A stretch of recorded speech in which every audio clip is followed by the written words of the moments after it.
জগন্নাথ মহাপ্রভু সোজা রথে মাসির বাড়ি গেছেন। সেখানে গিয়ে এত আপ্যায়ন, আদর, সেটা পুরো সপ্তাহ ধরে জগন্নাথ প্রভু থেকেছেন, উপভোগ করেছেন। কিন্তু আজ উল্টো রথে তাকে তো বাড়ি ফিরতেই হবে। তো অন্যান্য যতগুলো মহাপ্রভুর ধাম আছে সেখানে যেমন উল্টো রথ উদযাপন হয়, তেমনি আমাদের রিটার্নিসেও এই সোজা রথের মতো উল্টো রথও সমানভাবে উদযাপিত হয়। এইবারে আমাদের উল্টো রথে সমস্ত রথের সাজানো, ডেকোরেশন এবং ভগবানের যে পুজো, সব যেমন দায়িত্ব নিয়েছিলেন সিনিয়র দাদারা, তেমনি সাথে ভুরিভোজের আয়োজনও কিন্তু কম ছিল না। আমি স্পেশালি খুব তাড়াতাড়ি বাড়ির সমস্ত দায়িত্ব পালন করে সন্ধে হতে না হতেই নিচে চলে গেছিলাম, কারণ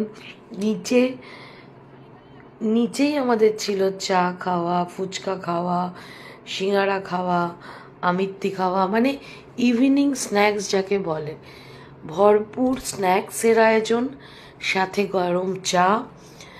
আমি তো ইনফ্যাক্ট এই চাটার জন্য ভীষণভাবে অপেক্ষা করি।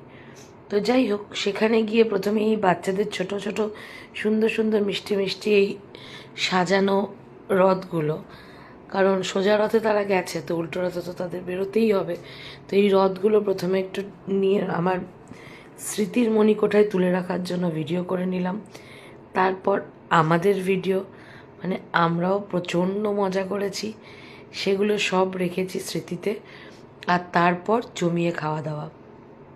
আর এই ছোট্ট ছোট্ট লাইনগুলোতে দাঁড়িয়ে খাওয়ার একটা আলাদা মজা আছে। ঠিক সেই ছোটোবেলায় মেলায় যাওয়া বা লাইন দিয়ে ফুচকা খাওয়া বা রথের মেলায় যাওয়া, ওরকম একটা একটা একটা ভাইবস ক্রিয়েট করে।